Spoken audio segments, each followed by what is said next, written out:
Hello and welcome to Souq Exclusive. I am Blessing AG. Now, whenever you get to watch Souq Exclusive, you know that it has to be a very great personality that is in the studio, and there is an important issue to look at. It's not your regular show, it's just something extra, and that's why it's Souq Exclusive. Yeah, today we have someone who's doing advocacy in something that is quite new in this part of the world, and it's a bit controversial, but don't worry, when we get right into it, you understand why it's a bit controversial. I have Dr. Oyinkansola Jinadu, who is an entrepreneur. She's also an educationist. She educates people, maybe not within the four walls of a classroom, but she provides some form of education to people on very key issues of life. And she's also the founder and board chairperson of Honeydrops Foundation Africa. And they're doing something very, very wonderful this season for young adults. You get to know all of that. I do not want to let all the cat out of the bag yet, so that yes, you can stay. Okay, welcome, Dr. Oyinkansola Jinadu. Thank you so much, Miss Blessing. Thanks for having me. She calls me Miss Blessing. Makes me feel like we're in an office, but Oh, well, I'm sorry. It's just okay. That's okay. But it's good to have you. Oh, just Blessing. Blessing, okay. All right, and she's looking very beautiful. So when you see her, you think, is she a makeup artist? Is she a fashion designer? Well, she's a fashionista from what I see, but she's into the building of people. She's into helping young people find themselves and overcome certain traumas that they may have had to deal with in life. Now, we're looking at domestic violence today, but talking about domestic violence, it isn't a new topic. All over the world, there are advocacy against domestic violence, and it just so happens that oftentimes the victims of domestic violence are women or people of the female gender. That is not to say that men are not victims sometimes, but most times you find that women are victims of domestic violence. Let's talk about that. So you're right. Thank you so much for having me once again. And you're not wrong to say I'm a lot of things. I'm what you call a multi-potentialite. I actually started my career as a makeup artist. So okay. And I ventured into several things. But the one thing that I know that God has led me to really be passionate about, even though I have never firsthand experienced it, is domestic abuse. And domestic abuse is something that doesn't become domestic abuse just at that point that it happens. It starts from way back. And that's where my organization, when we started out in 2016, we realized that this was a deep-seated issue beyond what we were seeing. That's beyond the fact that women were getting killed at an alarming rate, and a lot of families were being broken up at a very, very expedited rate. And I was wondering, like, why is nobody saying anything, or why is nobody doing anything about this? And this is in the diaspora. And I started to do some research and just did not even know what I was getting myself into at the time. However, it just happened that one event that I decided to do to raise awareness to domestic abuse became the flagship program that we used to establish the nonprofit. So domestic abuse is a global issue, first of all, but it's a human issue. It's not a gender-based issue. Yes, the UN has termed gender-based violence as an SDG, which is a sustainable development goal that we're trying to achieve in Africa. However, domestic abuse is a human issue, period, because it affects both men and women. And we decided to focus on the youth because we realized from research that if women are becoming abused and things are happening in adulthood, did it just start at that point? No, it did not. It started from when a kid was bullied in school. It started from when a kid was being a bully and nobody did anything to actually try to figure out how to correct the behavior early on, change their mindset, and on and on and on, and behavioral patterns that went on into adulthood. So we targeted the youth as our demographic audience to help educate them, elevate them from that negative norm that they've become accustomed to, and then empower them to think differently. Because when you take something away from a child, if you don't put something in their hands to replace what you've taken away, they're going to cry. You're creating a void, and they're going to cry. And when they cry, what do? They act out. They throw tantrums, just like adults. So we empower them with something we feel like would help them become more contributing members of society. Okay, so you talked about caring for the young adults, having some form of empowerment for some of them who have been victims of domestic violence. But what are those things that could make a person a bully? Because it takes a bully to have domestic violence from childhood. What are some of the mistakes that parents make that turn kids into being bullies? Let's even look at the bully first before those they bully. The bully, exactly. That's a really good question. So it's a psychological pattern, right? When kids are developing, we have two things that impact development. During my master's program, I study. Well, I have a major in psychology. There's the environmental factors, and there's the innate nature of a person. So we now begin to see that those two things come together to make a human being. So what things impact and actually allows a person to develop who they become? All of the things that contribute. So what are they exposed to? Who are they exposed to? What examples are they seeing? Children do more of what they see happen than what you tell them to do. Yes. Unfortunately so. And if a lot of kids and a lot of adults are very unaware of the fact that when you're in a home and in an environment where the parents are having arguments and fighting, and sometimes there's several actions being taken, those kids are looking at that and they're modeling it.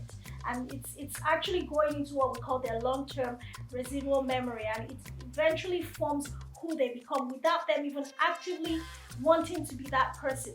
Have you ever heard, or have you ever been a victim of, like, you see your parents, you're like, I'm never gonna be like that. My mom, I'm never. And then one day you wake up as a parent and you're like, oh my God, you're exactly like them. Like, no, I always wanted not to be this person.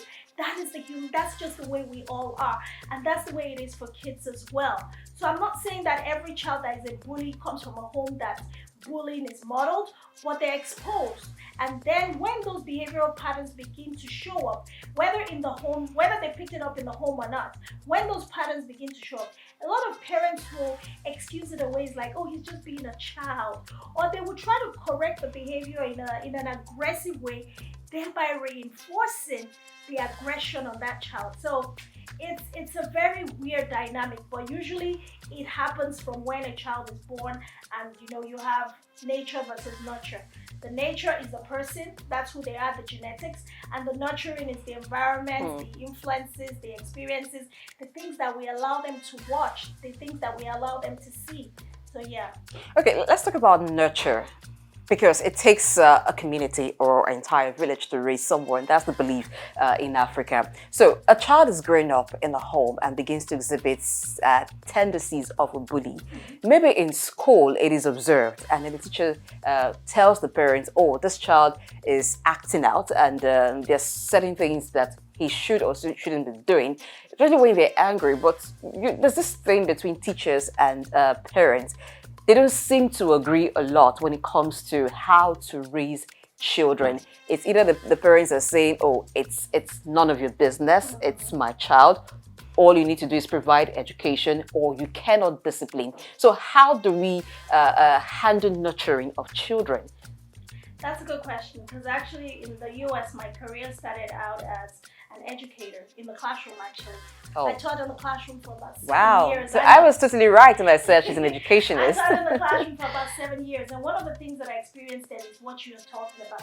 A lot of parents who come in and say, my child is this, or my child is unable to do X, Y, Z.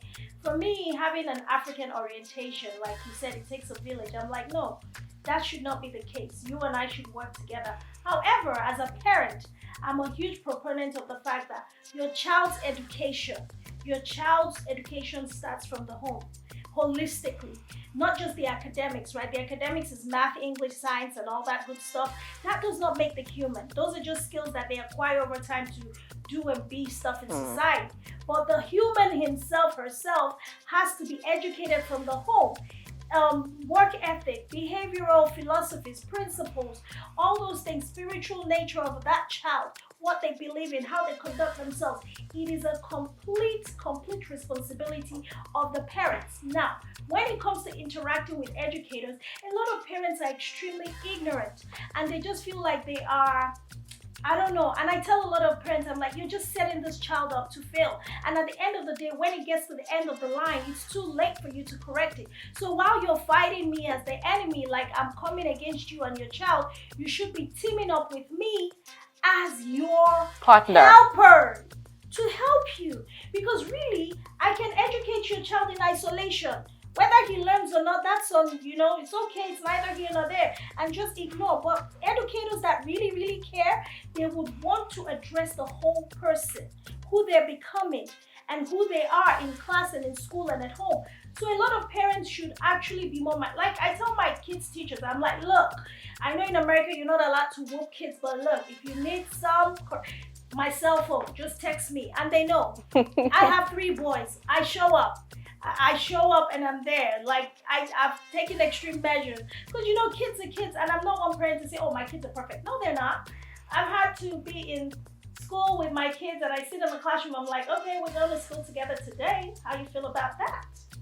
If that's what we need to do, because I'm going to make sure that your teacher can do her job, his job, and I'll make sure I do my job. We'll do it together because we're not going to let you fail. That's the way it should be. Okay, so now they've left the childhood stage. Now they become teenagers or young adults.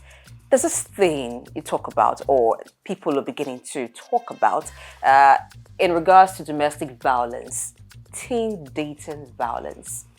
When I opened the show, I talked about how controversial it is. Now, in this part of the word, you do not mention the word teen and dating.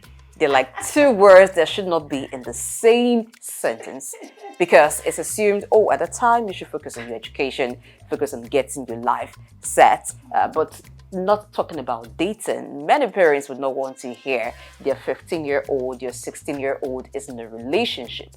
Not to talk about being abused in that relationship. So some teenagers, even when they encounter such, want to keep it to themselves because like, hush, hush, do not let mom hear it, not let dad hear. But we'll talk more about that after this quick break. Just stay tuned.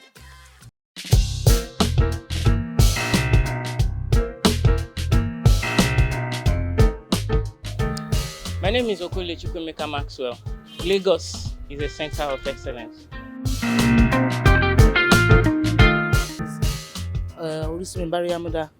Yeah, Lagos has been so helpful to me and so meaningful, a promising land indeed.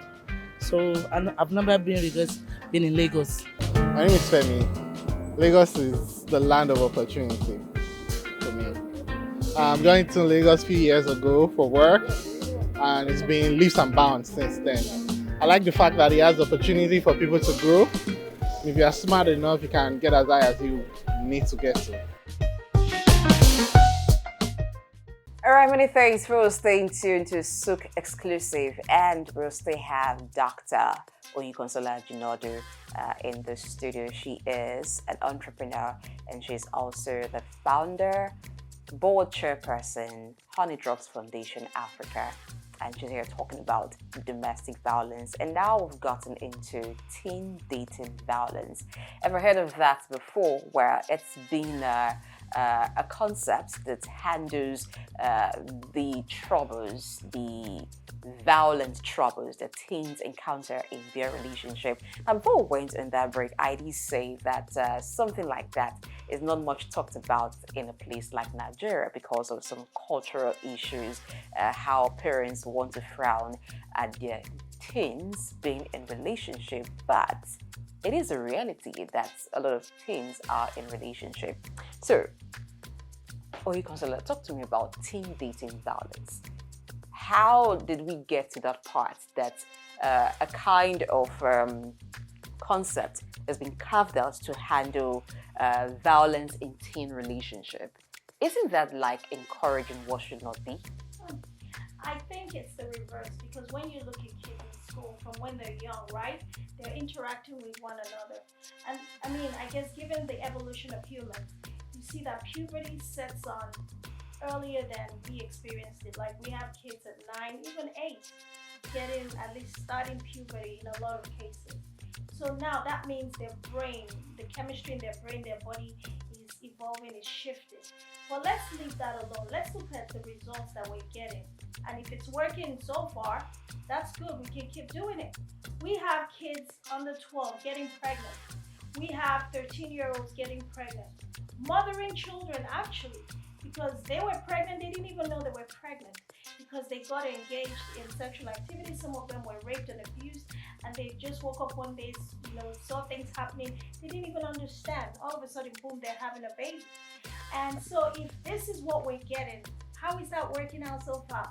Like how people will say, how markets? So if that's not working well, then let's begin to reverse the order of things to say, okay, let's look at it from a reverse direction. Abnormal norms are literally taking over. Everything in society now is, we live in an upside down world, literally, whether you want to accept it or not.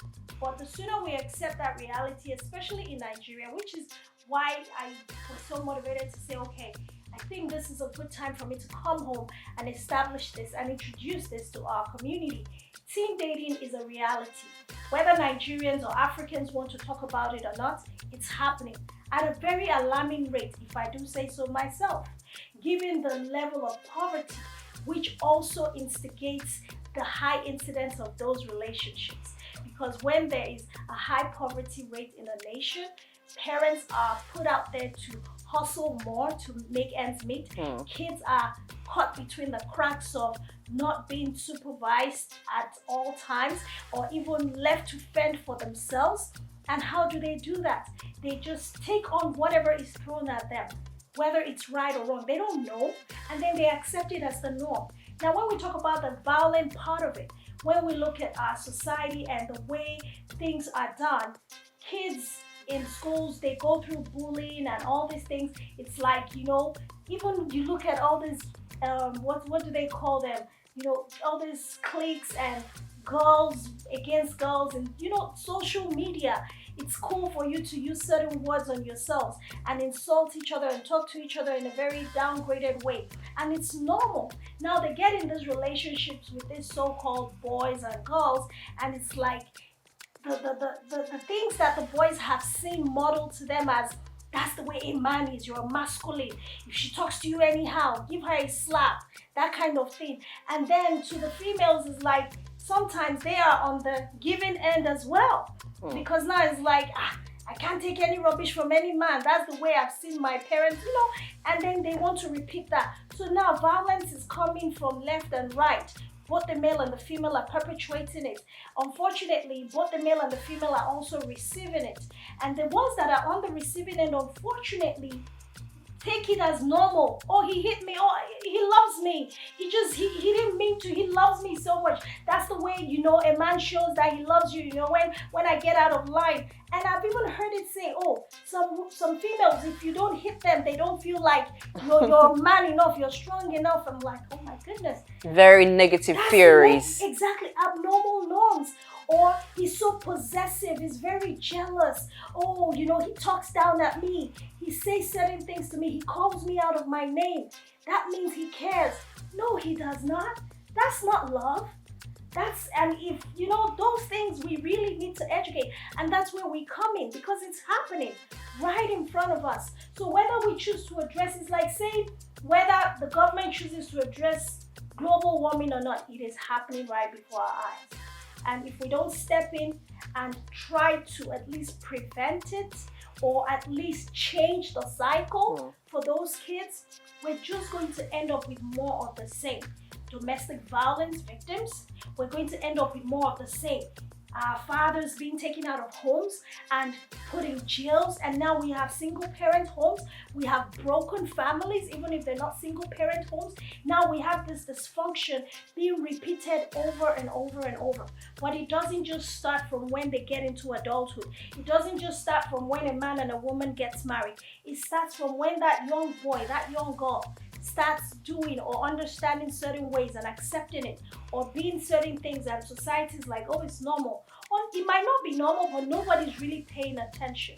And it's like they say, when you know better, You do better. you do better. Okay, so it's like that's the basic. That's the basis upon which domestic violence thrives. From teen dating, it's seen like, oh, this is the way relationship is run. You can abuse me, I can abuse you. It depends on who has the power enough to be the abuser. There you go. So I love it. I love it. That is it. It depends on who has the power enough to be the do abuser. it. So Exactly. once they get into marriage, it becomes like a normal thing. So addressing domestic violence seemed like, let's get to the root of the matter first, where it first starts to show itself, which is teen dating.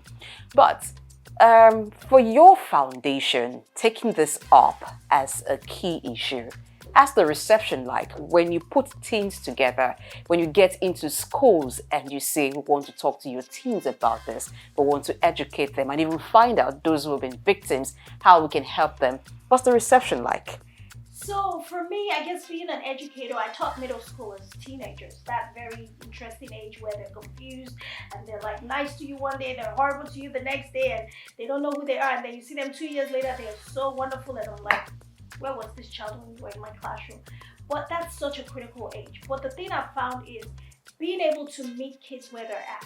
So I've had to, in developing our curriculum, I've had to learn a lot of teen language. Okay. I've had to learn a lot of ways to communicate with children, with young adults, to be able to get on their level. I put a lot of effort into my parents, because when I show up, they're like, oh, we like, kids, girls, they automatically just gravitate towards me. It's like they like something about me. It's either they like my hair, my this, my that. Then the conversation starts. And then of course the boys, like just being a boy mom, I'm like, I know, not perfectly, but I learn how to relate to boys and try to just get them comfortable around me and just talk to them. And that's really it. Kids, honestly, we don't give them enough credit. And it's not a conversation we have where we're like talking at them. This is what you need to do. No. It's a conversation like, tell me, what's your experience been like? How many people have boyfriends here? Tell me, don't lie. Let's talk about it. How did your boyfriend toast you? You'll start those conversations like this. To get into them. You warm up to them, you get them to open up and they start talking. Next thing, you just start asking all these probing questions where they don't feel invaded, but they also know that, this is something they will talk about with their friends and their girlfriends, and they're like, they feel comfortable. So that's how we model it. It's such an interactive session and the kids love it. They open up, and then by the time it's done, you find out that it's an alarming data. At least 3 in 4 would have experienced. 3 in 4. Yes. That's huge. Yes, that's 90%. Wow. Would have experienced some type of violence, whether it's emotional, because it's not just physical, right? Whether it's emotional, which they don't even know that's a thing, whether it's verbal, they think is normal, but the effect is not normal. Thank you. Yeah, and then it's like you start to see that they've experienced it, and it's an alarming statistics, and you start breaking it down to them. There's verbal, and when you explain what verbal is, they're like, oh, I didn't even know. Or there's emotional. When you start explaining, and then when we get into the point where we talk about the 8 cycles of abuse, the grooming part, the part where, all those things, the isolation, they start connecting the dots. Oh, that's why he doesn't want me to be friends with these people. Or she doesn't want me around these people, because around those people, they can easily identify and get you help and get you out of that situation. So we show them all those things, and all of a sudden the light bulb comes on. And now we have kids who are enlightened, who are empowered. And then what we go on to do is we now offer to help them become peer advocates. Okay. Because that's really the goal. Each one teach one. What you've learned here today. We do a check for understanding, and we check for understanding, and we also do like an evaluation at the end. What are the top 3 things you learned? That makes you a peer advocate. Now go out there. If you see something, say something. If you see someone this, speak up and this. So we empower them to be their peer advocates. And that's really the movement we're creating in schools, that we see that will work. I don't really know how quickly it will catch on, but the work is ongoing. It will be ongoing, of course. So it's very possible for one to be abused and not know they're being abused until it gets to a level where the toxicity they get from the relationship is overwhelming. All right. So for the events you'll be having tomorrow, what is going to be like? What shape will it take, and what's the objective beyond just talking to kids? There's some other aspects. Oh yes, so we're having our very first Honeydrops Foundation Teen Dating Violence Awareness Conference. We've had it in the US for 2 years and bringing it home to Africa. Basically, it's a very full program. We have some entertainment locked in there. Okay. We need to entertain these kids. Trust me, you can't go sit down and talk to kids all day expecting them to listen. I don't know if you know Vanessa Jones. She's a Kid Wonder R&B artist who's going to be our youth ambassador here. Okay. So she'll be performing. She actually wrote a song. I'll send it to you. Really nice. Okay. She did a really nice soundtrack for us for this program that we will use as we go on as well. So of course we have a program. We have it broken down into segments. We're going to talk a little bit about finance. We're going to talk a little bit about education. Interesting. That's the empowerment portion of it. Finance for teens. It's not just heavy teen dating. We start off with that, then we say, okay, now you know this. This is what you do. We give them tools, we give them strategies. Then we just throw in a bit of empowerment. We have limited time to do this, but the goal holistically is to establish what Honeydrops Foundation is doing in Africa is establishing our program here for our youth, the Teen Dating Violence Program, which includes empowerment, elevation, and education, and also establishing a new program that we know is needed here. Okay. Because we have several programs and we just don't want to throw everything here due to understanding the cultural needs of every society. So we're going to be developing female youth leaders. That's specifically female youth leaders because there's a gap in really empowering and getting these young girls, young females ready for taking up high-level positions in life. We will be very selective in that particular program. We will be working specifically with college-age young women, and we will be very targeted in how we make our selection and the people that we put through that program, because it's a year-long program where they get to experience mentorship, they get scholarships, they get to receive a lot of hands-on training from C-suite executives, philanthropic CEOs like myself, founders of industry and things like that. So it's going to be a wonderful one, a complete package. I like the fact that you're going to add finance to it because that's something that is often lacking in conferences of such nature. But for those who they know about Honeydrops Foundation and are wondering, and now that they know, how can they be part of it? If they can't be part of tomorrow's event, how can they help your teenagers, maybe parents, maybe schools? What's the way to connect? Amazing. We're rounding up real quick. Honeydropsfoundation.org, at Honeydrops Foundation, social media. Those are our handles, at Honeydrops Foundation, and honeydropsfoundation.org is our website. We need donors, we need volunteers, we need people who want to just support. We're working with local governments, state governments, and federal. We're starting from Mushi local government, and we're going to cover every local government in Lagos State, and we're going to spread to every state in Nigeria eventually, federal, and then key cities in Africa. That's the strategy. So if you want to be part of this, honeydropsfoundation.org, at Honeydrops Foundation is our social media handle. Thank you so much. Thank you very much, Dr. Oyinkansola Jinadu, for being in our studio today and talking extensively about domestic violence and teen dating violence. All right, the mystery has been unveiled. We've told you all about teen dating violence. Now you know if you've got a teen, because here at Souq News, our core basically is about business, economy, and development. And you cannot develop a people without being conscious of their mental well-being, their physical well-being, their social well-being. So attending to them at this stage sounds like catch them young, so they develop as a whole human being. No part is in peace, but everything comes together and that person becomes a whole human being that can function rightly and encourage and make the pace of development in Nigeria and Africa faster. Again, thank you for being on the show. Thank you, Souq News. I am Blessing AJ. Thank you for watching.